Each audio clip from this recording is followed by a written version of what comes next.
말씀으로 돌아와서 마태복음 산상순 10번째 말씀으로 완전하게 하려 함이라라는 제목으로 율법에 대한 내용을 우리가 나눠보길 원합니다.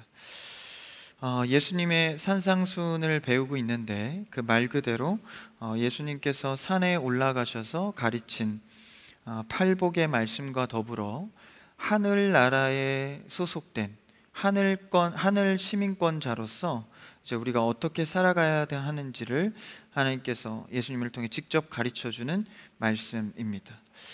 이미 우리는 예수 그리스도를 믿는 자로서 천국을 소유한 자들입니다.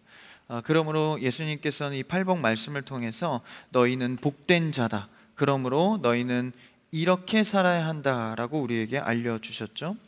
어떻게 세상을 살아가야 한다는 이 가치관은 매우 우리에게 중요한 문제입니다.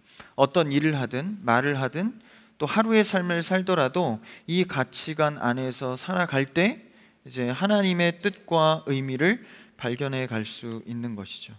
그래서 우리는 그냥 주어진 시간과 생각대로 살아가는 게 아니라 반드시 인생의 목적성을 갖고 살아야 합니다. 왜냐하면 이 땅 가운데 우리는 부름을 받았기 때문이죠. 많은 종교적 철학가들이 이 질문에 답을 찾기 위해서 수많은 시간과 일생을 바치기도 합니다. 나는 어디서 왔고 어떻게 살아가야 하며 종국에는 어떻게 되는가의 문제에 대해서 늘 고민하고 끝끝내 답을 찾지 못하고 죽는 경우가 허다하였습니다. 그때 예수님께서는 제자들을 모아놓고 우리가 이 땅 가운데 어떻게 살아가야 하는지에 대해서 말해주고 있는 것이죠. 저번 주 말씀을 좀 상기해 보면 우리는 세상의 빛과 소금으로, 그러니까 세상이라는 것은 하나님의 권세가 아닌 이 공중권세자면 사탄의 악한 영의 권세가 있는 곳에서 우리는 그것에 피하는 것이 아니라 그곳에서 소금과 빛의 역할로 부름을 받았다라는 것이죠. 맛을 내는 소금과 어둠을 제하는 빛은 우리가 해야 될 임무가 아니라 그 자체로 부름받았다라는 것입니다. 그러니까 우리는 소금이 되어라, 빛이 되어라가 아니라 너희는 세상의 소금이요 빛이다라는 것이죠. 그 자체로 우리는 부름받았기 때문에 당연히 그 맛을 내고 빛을 비추어야 합니다. 그런데 우리 힘으로 하는 것이 아니라 일찍이 우리보다 앞서신 예수 그리스도의 사역과 그 빛을 통하여서 우리가 살아가게 되는 것이죠. 그래서 그 예수님이 우리에게 가르쳐준 하늘의 질서, 그러니까 그분은 그것을 가르칠 만한 권위가 있으세요. 왜냐하면 하나님의 아들이시며 이 땅과 하늘의 왕이시며 통치자이시며 창조주이시기 때문에 하늘의 새로운 질서에 대해서 우리에게 충분히 가르칠 권위를 갖고 계십니다. 그래서 새로운 윤리, 당시에 또 오늘날 우리에게도 어떻게 살아가야 하는지에 대한 질서, 그것을 오늘 산 위에서 권위를 갖고 가르쳐주고 있는 상황입니다. 설교식으로 이제 풀어내고 있죠. 지금 괜찮아요. 여기서 조금 들리는 대로만 잘 조정해 주시면 됩니다. 예수님의 설교인데 이것이 5장, 6장, 7장까지 이어지는 하늘의 주인이신 분이 그 나라의 질서에 대해서 알려주는 가르침, 설교입니다. 그러니까 우리는 그리스도를 믿고 이제 제자들에게 하는 설교예요. 새 나라, 새 사람의 자녀가 되었는데 이제는 그렇다면 그 신분이 바뀌었으니까 어떻게 살아가야 하는지에 대해서 배우는 것이죠. 여러분, 우리도 나이가 되면 이렇게 자동적으로 바뀌는 신분이 있습니다. 이렇게 학교에 가게 되면 학생이라는 신분이 자동적으로 바뀌죠. 또 중학교, 고등학교로 올라가면 또 다른 학생으로서의 신분이 바뀝니다. 또 어떤 직장에 들어가거나 어떤 그룹에 소속되면 또 한 번의 자신의 이 모습이 이렇게 갱신되죠. 그래서 우리는 어떤 모습, 바로 이 하나님의 자녀가 되는 권세를 받은 이제 완전히 직분이 변화된 거예요. 그러면 이렇게 바뀌어진 자로서 이제 어떻게 살아가야 하는지를 배워야 하는 겁니다. 학생도 학교만 가면 학생이 되는 게 아니라 학생이 됐으면 학생으로서의 자세와 어떻게 살아가야 하는지를 배워야 하는 것이죠. 그래서 그곳엔 선생님이 있고 선배가 있습니다.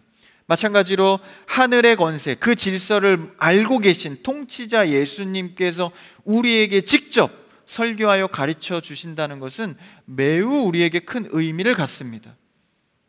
이 의미만으로도 우리에게 굉장히 큰 의미를 주는 거예요. 그러니까 우리가 이것을 깨달을 때, 야, 내가 말씀을 봐야겠다. 최소한 상상순 말씀은 관심을 가져봐야겠다. 예수님이 직접 하나님의 자녀가 된 자들에게 가르쳐주는 설교, 그만 해도 참 얼마나 큰 감동일 터인데 우리가 참 말씀을 멀리할 때가 많은 것 같습니다. 이 가르침은 당시의 사람들에게도 사실 이해할 수 없는 가르침이었습니다. 오늘날에도 우리가 세상의 가치 기준 판단으로 볼 때 참 이 산상수는 손해보는 일들이 많습니다. 좀 약자의 입장에서 서 있을 것 같은, 그리고 손해를 많이 볼 것 같은 그런 느낌의 가르침이 많습니다. 당연히 당시의 사람들에게도 이해할 수 없고 불편한 가르침이었습니다. 우리가 영화를 통해서도 보았는데, 저번 주에 우리가 영화 시청했죠. 창끝이라는 영화를 봤는데, 거기서도 보면 마지막이 아니죠, 중간에 그 선교사님들이 5명이 죽잖아요. 이게 어떤 오해를 통해서 원주민들이 이제 죽이는데, 그 장면을 보면 총을 소지하고 있었어요. 선교사들이 혹시 만약을 대비해서. 총을 쏘지 않잖아요. 그냥 공중에 쏘잖아요. 그래서 이미 그들의 마음에는 하나님의 자녀로서 어떻게 살아야 될지 결정이 되어 있는 상태죠.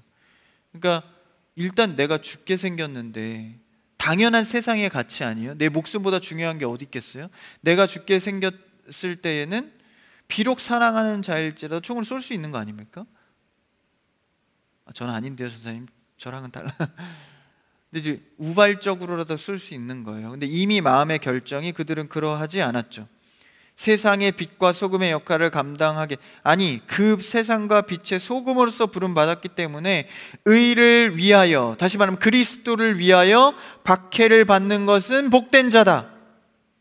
그것을 입술로만이 아니라 이 선교사님들은 그대로 지킨 것이죠. 우리도 그렇게 부름을 받았다라는 거예요. 그런 가르침을, 매우 불편하고도 손해보고 힘들고 고통이 기다리는 것 같은 가르침을 오늘 예수님이 우리에게 하신다라는 것이죠. 그런데 이거 놀라운 것은 그 영화에서도 봤듯이 질질 끌려가는 게 아니에요. 아, 이렇게 해야 되는구나, 하기 싫은데 억지로. 여러분, 교회 생활을 처음에는 억지로 한다 할지라도, 누구의 겉면으로 억지로 한다 할지라도 종국엔 여러분이 앞장서서 고백대로 신앙생활하는 여러분들을 축복합니다. 매우 중요한 부분이에요. 그래서 여러분, 억지로 하는 게 세상에서 가장 힘든 일이잖아요. 힘들어서 힘든 게 아니라 명분이 없이 억지로 해야 될 때가 가장 힘듭니다. 마찬가지로 우리의 신앙생활도 예수님의 가르침에 순종하며 나아가지 못하면 늘 억지로 하는 신앙생활로 나아갈 수밖에 없습니다. 그런데 이 가치를 내가 하나님의 자녀로서 마땅히 여긴다면 세상은 우리를 이상히 여기지만 나는 이 일로 하나님의 일을 보게 됩니다. 여러분, 여러분의 일을 하지 마시고 하나님의 일을 발견하게 되는 여러분에게 축복합니다. 여러분의 일은 한계가 있습니다. 계획을 세울지라도 날마다 틀어지고 계획대로 되지 않죠. 그래서 똑똑한 사람은 2차, 3차 계획도 세우죠. 심지어 4차, 5차 계획까지 세워서 만반의 준비를 합니다. 그러나 그 모든 것들이 내 계획대로 되리란 보장은 한 군데도 없습니다. 그래서 하나님께서 우리를 전적으로 이끌 때에만 그 크신 하나님의 계획을 발견할 수 있죠. 그래서 우리는 세상에서 그러니까 어둠이 주도하는 그 세상의 영역에서 하나님의 자녀로 부름받았기 때문에 그 부름받은 모습 그대로에서 어떻게 내 삶을 실천해 갈 것인가, 오늘 말씀을 통하여서 그런 실천과 마음의 결단이 일어나기를 주님의 이름으로 축복합니다. 세상이 이상히 여길지라도. 저번 주 말씀을 좀 복기하면서 넘어가면 좋겠는데 16절, 5장 16절을 한번 읽고 넘어가 볼까요? 바로 전절입니다. 같이요, 시작. 이같이 너희 빛이 사람 앞에 비치게 하여 그들로 너희 착한 행실을 보고 하늘에 계신 너희 아버지께 영광을 돌리게 하라. 저번 주 말씀에 착한 행실에 대한 언급을 못했는데, 세상에 우리는 소금이기 때문에 세상에서 그 악한 이 어둠이 주도하는 영역에서 우리는 맛을 내야 돼. 예수 그리스도의 자녀로서, 하늘의 시민권자로서의 면모를 보여야 하는 것이죠. 그것을 착한 행실이다라는 거예요. 그러니까 도덕적으로 질서 잘 지키고 법 없이도 살 사람, 그런 사람이 성경에서 착한 행실을 하는 자가 아니라 예수 그리스도의 산상수훈의 말씀을 그대로 순종하는 자, 결단한 대로 행하는 자, 내 목숨이 위태롭다 할지라도 주의 신의를 지키는 자, 이런 자들을 향해서 세상에 소금을 내는 착한 행실을 하는 자다라고 평가합니다. 그러니까 우리는 늘 하나님 앞에서 코람데오의 삶을 살아야 돼요. 근데 우리도 좀 그러지 못할 때가 많죠. 저 사람이 날 어떻게 볼까? 회사에서 날 어떻게 생각할까? 저 상관이, 저 후배가, 저 선배가 날 어떻게 생각할까? 그런 많은 복잡한 생각 속에서 내가 하나님의 자녀라는 정체성은 까먹은 채 사람들의 눈치대로 행동하고 세상의 대세대로 행동하고 가짜 이슈들에 현혹되며 살아가고 있는 나를 발견하게 됩니다. 그래서 우리는 그나마 주일 시간이라도 세상에 쫓기지 않고 주 앞에 나와 다시 한번 말씀을 읽어야 합니다. 말씀을 들어야 합니다.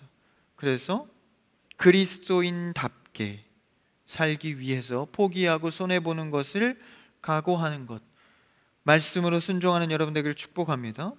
그런데 우리의 인생의 목적이 무엇입니까? 그러면 내가 그렇게 세상의 눈치 보고 세상의 소리에 응답하게 되고 현혹되게 되는 이유는 뭐예요? 다 내가 잘 되기 위해서입니다. 내가 행복하기 위해, 다른 사람보다 조금 더 낫기 위해, 다른 사람에게 내가 인정받기 위해.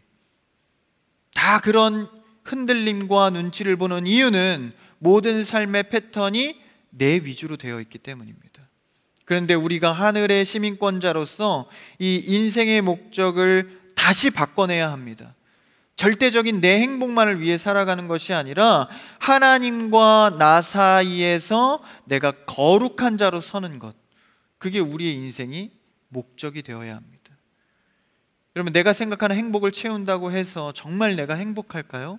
그렇지 않습니다. 또 다른 산이 기다리고 있고 또 다른 두려움은 또 나에게 오기 마련입니다. 우리의 인생과 우리의 신앙의 목적은 하나님 앞에서 내가 거룩하여 지는 것입니다. 그러니까 우리 인생이 무탈해지면 축복이 아니에요. 그냥 일이 해결되는 것만이 축복이 아닙니다. 그렇게만 살면 노아 시대 때에는 방주를 타지 못하는 삶이 되어버립니다. 노아 시대 때를 어떻게 평가하죠?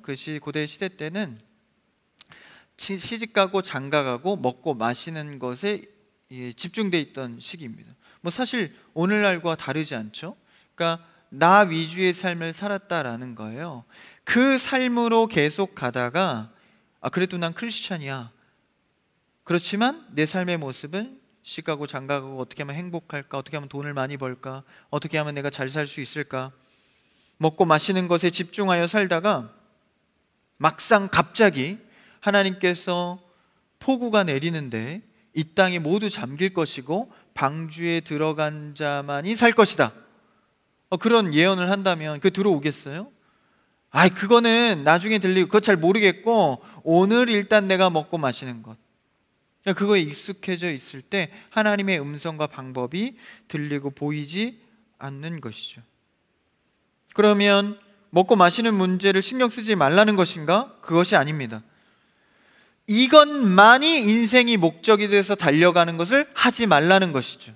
사사시대 역시 마찬가지입니다. 자기의 옳은 소견대로 자기 먹고 마시는 것에 취해서 하나님의 뜻은 전혀 보지 못하는, 하지 말라는 것이 아니라 그것만 놓고 인생의 목적을 위해 달려가지 말라는 것이죠.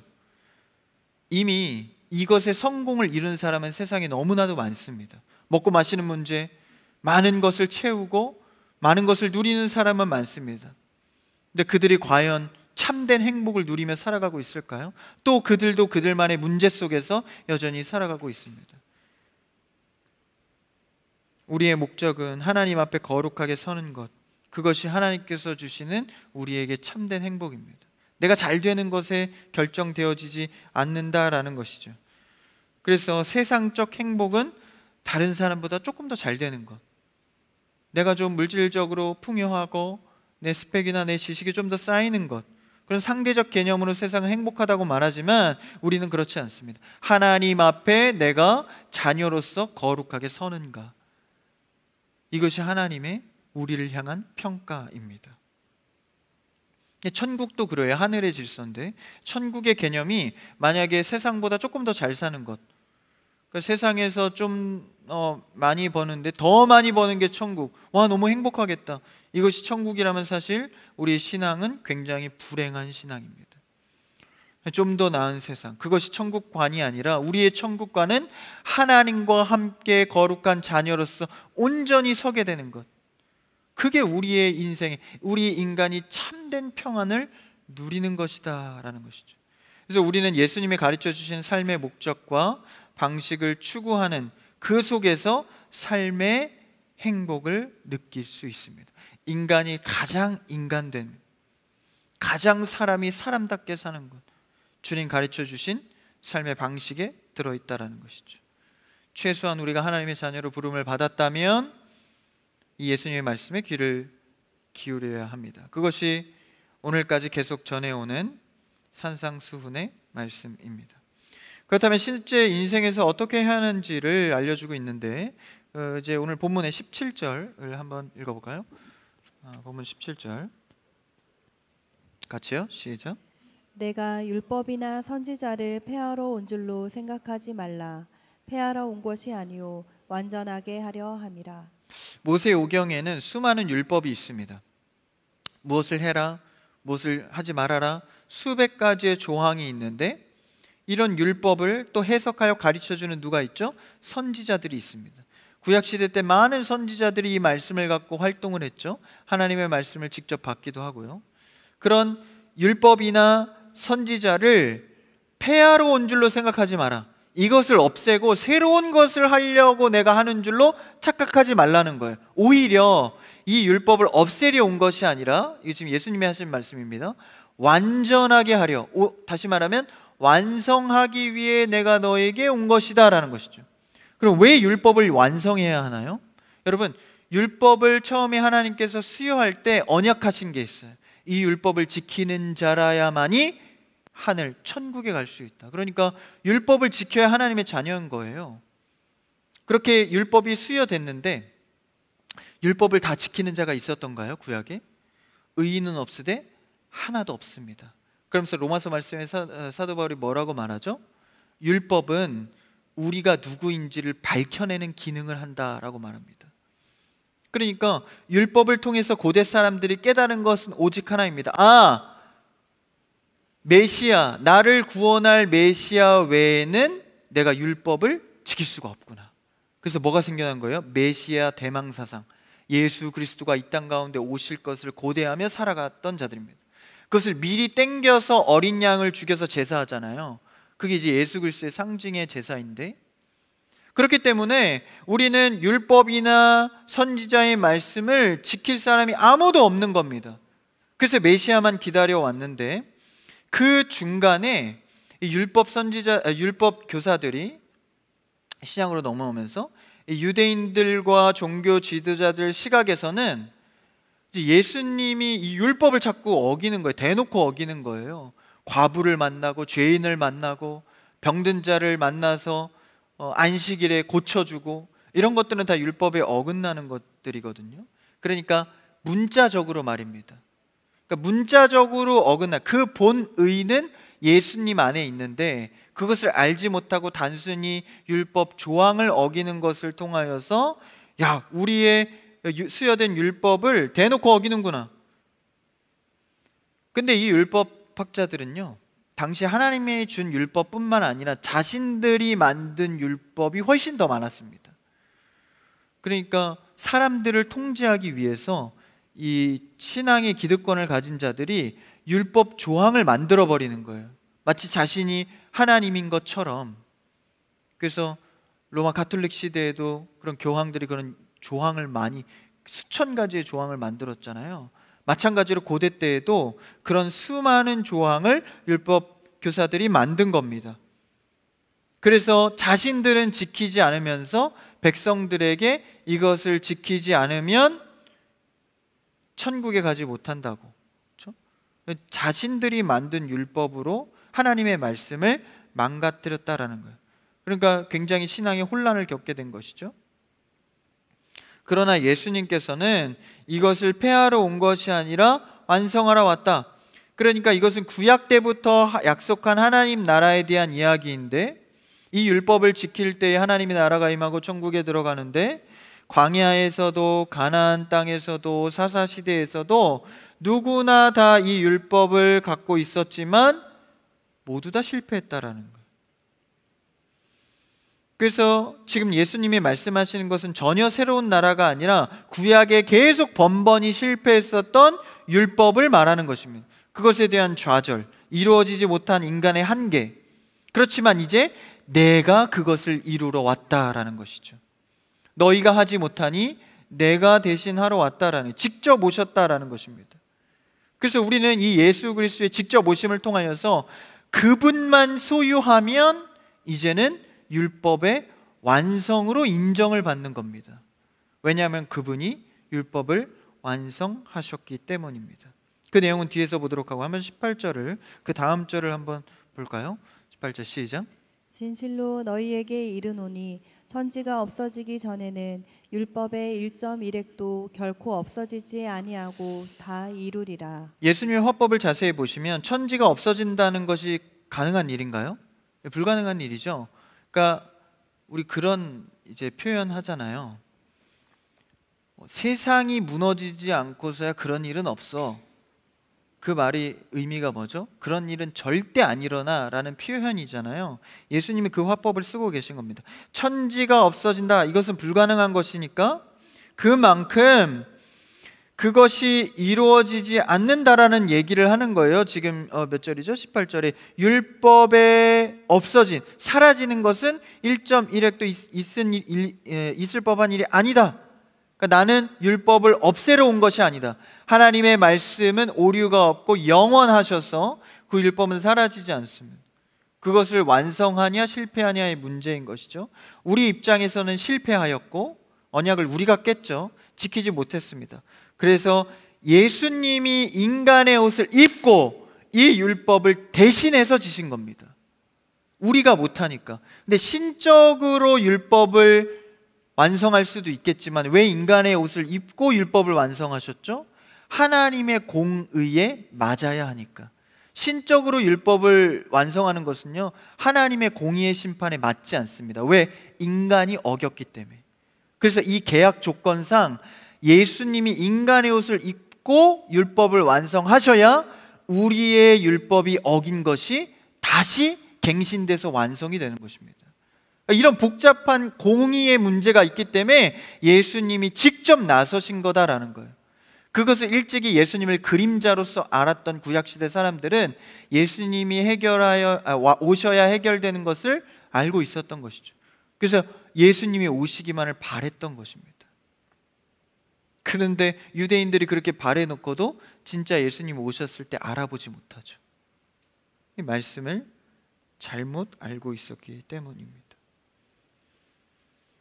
그래서 율법을 없애러 오신 것이 아니라 오히려 하나님의 율법의 공의를 지켜 완성하러 오셨다. 그 다음 19절을 한번 읽어볼까요? 19절 같이요, 시작. 그러므로 누구든지 이 계명 중에 지극히 작은 것 하나라도 버리고 또 그같이 사람을 가르치는 자는 천국에서 지극히 작다 일컬음을 받을 것이요 누구든지 이를 행하며 가르치는 자는 천국에서 크다 일컬음을 받으리라. 이 말씀의 대조가 지금 크다 작다로 되어 있는데, 이 기준은 하나님의 말씀을 버리거나 아니면 지키는 자로서 크다 작다가 나눠지고 있죠. 그러니까 이 땅 가운데서 우리는 하나님의 말씀을 얼마나 지키고 사는가, 그것이 하나님 앞에 평가받을 때 야, 넌 큰 자다, 넌 작은 자다라고 평가되는 것이 하나님의 말씀을 얼마나 지키는가에 달려있다라는 거예요. 그런데 서기관과 바리새인을 겨냥한 말씀이죠. 서기관과 바리새인들, 이 율법 학자들은 이 말씀에 대해서 지키진 않으면서 이 율법의 조항만 자꾸 이 권위적으로 내세우는 거예요. 율법 지키는 거에 이 맹점이 있습니다. 본 의미는 알지 못하고 그냥 문자적으로만 지켜가려고 할 때 하나님의 의미를 모르게 되는 것이죠. 그래서 안식일에 아무 일도 하지 말라고 했으니까 공사하다가 이 벽이 무너져서 쓰러져 있는 자를 보아도 돕지 않는 거예요. 안식일에 일하지 말라 그랬으니까. 안식일에 사람이 옆에서 죽어가도 돕지 않는 겁니다. 이게 과연 하나님께서 말씀하신 율법일까요? 그런데 그들은 자기 식대로 신학화 과정을 하여서 그냥 율법을 그렇게 해석해 버리는 겁니다. 그러니까 여러분, 말씀의 해석은, 종교적 신학화는 굉장히 무섭습니다. 말씀의 권위를 갖고 강단에 서서 자기만의 신학화 방식으로 설교를 하면 그 사람들에겐 그게 진리가 됩니다. 그러니까 부도덕적이고 비인격적인 일을 아무 감정 없이 할 수 있는 거죠. 신앙이 무서운 거예요. 그래서 올바른 신학과 과정을 위해서 예수님이 지금 직접 산상수훈에서 말씀하고 계신 겁니다. 그러니 율법은 굉장히 문자적으로 철저히 지키지만 그 안에 본 의미를 알지 못하는 율법주의에 빠진 율법주의자가 되어버린 것입니다. 그래서 한 예로, 살인에 대한 예로 뒤에서 또 얘기가 나오는데, 그러니까 율법의 의미는 이해하지 못하고 했냐 안 했냐로 나눠지면서 상처를 주고 받는 모습들을 보게 되는 것이죠. 우리도 신앙생활 안에서 또 교회 안에서 얼마든지 가능합니다. 서로 사랑하라는 대명분의 대큰 율법은 기억하지 못하고 네가 예배를 지켰냐 안 지켰냐, 네가 신앙생활 얼마나 잘하고 있냐, 봉사 몇 개 하고 있냐, 했냐 안 했냐로 나누면서 상처 주고 판단하는 모습을 보인다는 것입니다. 글자만 붙들고 하나님과의 신앙은 전혀 없는 모습입니다. 그래서 20절에 굉장히 중요한데 예수님 뭐라고 말씀하시죠? 마지막 절 읽어볼까요? 20절 시작.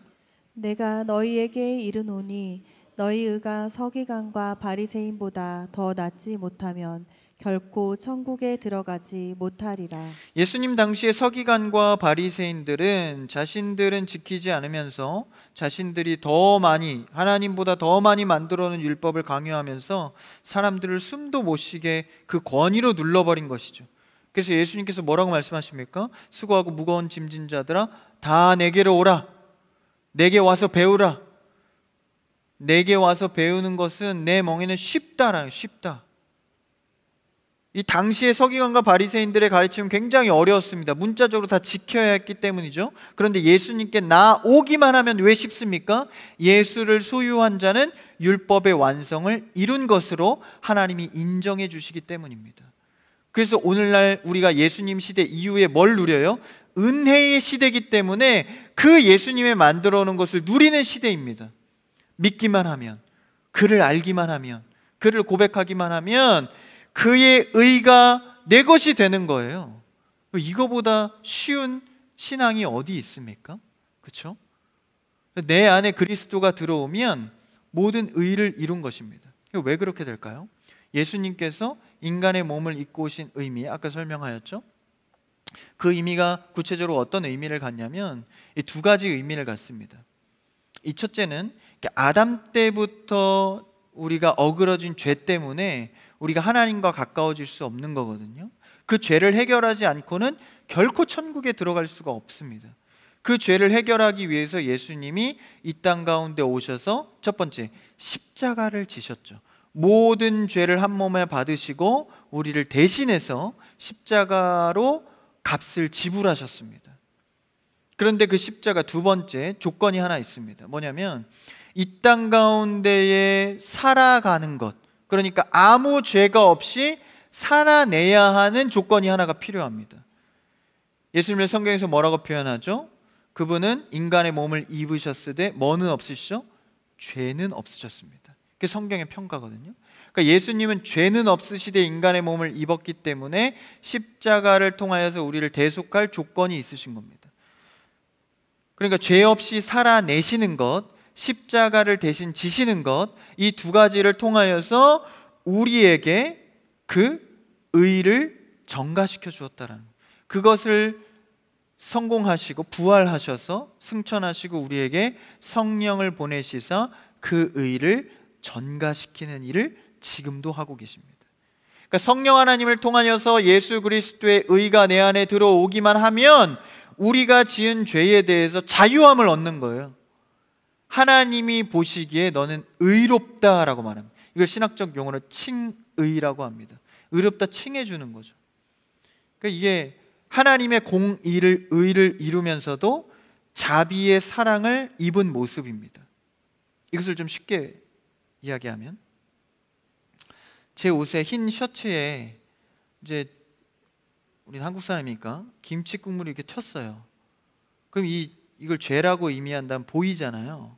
죄가 보이기 때문에 이 공의가 이루어질 수 없어요. 죄가 있기 때문에.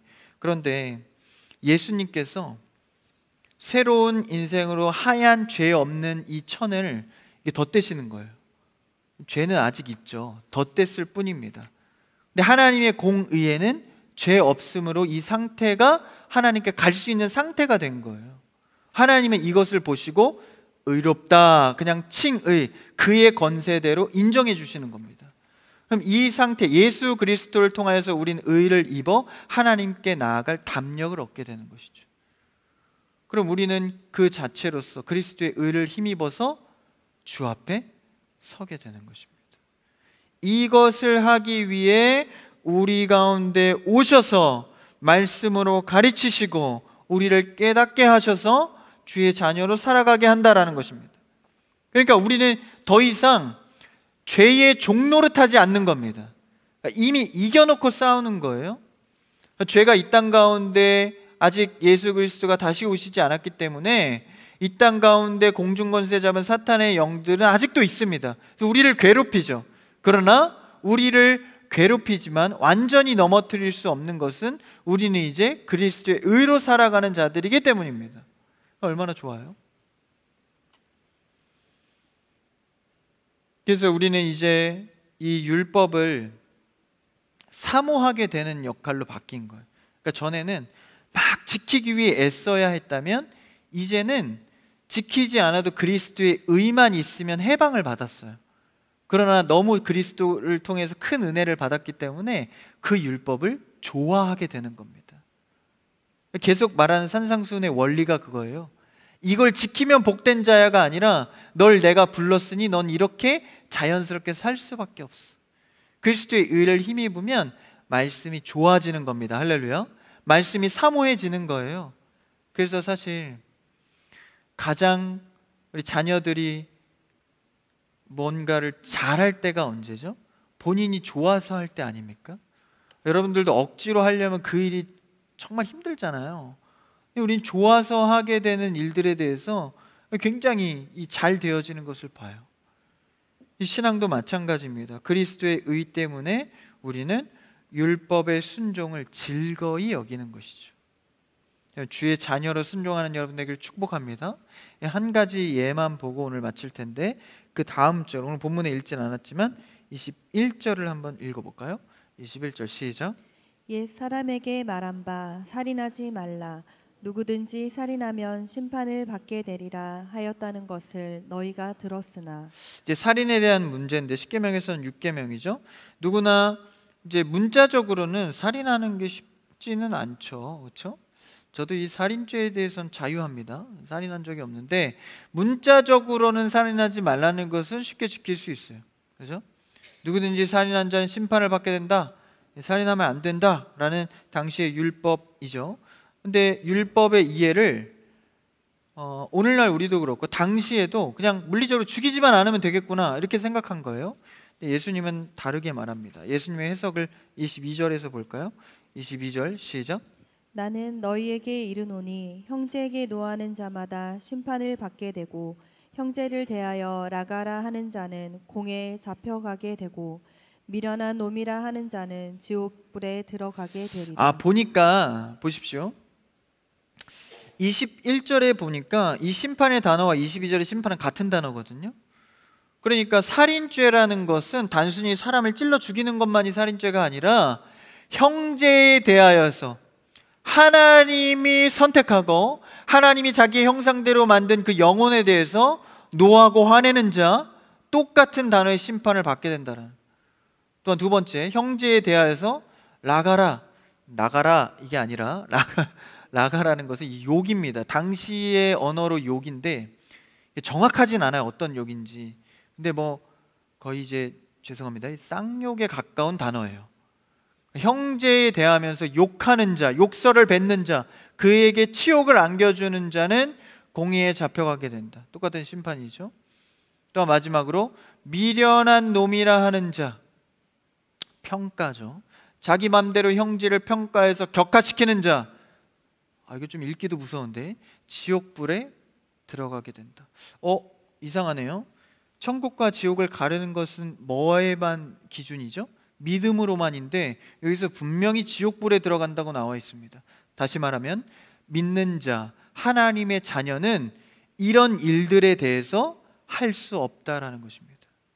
그러니까 불편하다라는 거야. 그러니까 하기 싫어지고 그 목적, 나중에 종국에는 이 일들이 해결이 되어져 간다라는 것입니다. 여러분, 신앙생활하고 내가 하나님을 믿는다고 하면서 형제를 모욕하고 형제에게 욕을 하며 미련한 놈이라고 평가하는 것이 아직도 해결되어지지 않고 있다면 여러분, 아직 성화의 길을 걷는 것이 아닐지 모릅니다. 우리는 이 믿음에 대해서 다시 한번 산상순을 통해 심각히 여겨야 합니다. 내가 정말 믿음 가운데 거한 자인가? 형제를 향하여서 욕하고 미련하다 평가한 것이 내 마음의 찔림이고 아픔인가? 아니면 그것에 대해서 아무런 반응도 하지 않으면서 그저 그렇게 살아가고 있는가? 오늘 예수님께서 명확하게 형제에게 노하고 욕하는 자마다 살인죄와 같다고 말씀하십니다. 그러니까 우리는 문자적 살인에 걸리기는 쉽지 않지만 예수님의 해석법에 따르면 누구나 살인죄를 짓고 있는 죄인입니다. 우리는 다시 한번 믿음의 자녀라는 사실을 잊지 말고 그리스도의 의가 내 안에 날마다 충만하기를 구해야 합니다. 그의 의가 나를 살인죄로부터 자유하게 하시고 그렇지 않는 말씀에 사모하고 순종하는 자로서 변화시킬 수 있도록 늘 그리스도의 의에 거하는 여러분 되기를 축복합니다. 그래서 그의 해석법에 따라서도 걸리지 않도록 형제를 늘 사랑하기 애쓰고 미움이 올라오더라도 다시 그리스도를 찾음을 통하여서 그를 사랑하고. 그러니까 여러분, 내 식대로 노력해서 사랑하면 한계가 있어요. 여러분들 교회 안에서도 미워도 해보고 사랑도 해보셨죠? 여러분, 결국 사랑하게 되는 이유는 그리스도의 의 때문입니다. 그가 나를 위해 죽으셨고 그가 나를 위해서 인간의 몸을 입으신 그 수치 때문에 나도 그것을 함께 감당하는 것이죠. 그래서 하나님 앞에 우리는 믿음을 잃어버린, 인간에 대한 존엄성, 영혼에 대한 사랑을 잃어버린 상태가 되지 않도록 날마다 그리스도의 사랑의 가치를 회복해 가야 합니다. 율법주의자들처럼 자신들의 해석에 빠져서 나는 괜찮다, 나는 이 정도면 괜찮다라고 평가하는 것이 아니라 그리스도의 사랑에 기대어 하나님께서 우리를 평가하시기에 하나님의 복된 자녀라 칭찬받을 수 있도록 여러분, 그런 믿음의 자녀가 다 되시기를 주님의 이름으로 축복합니다.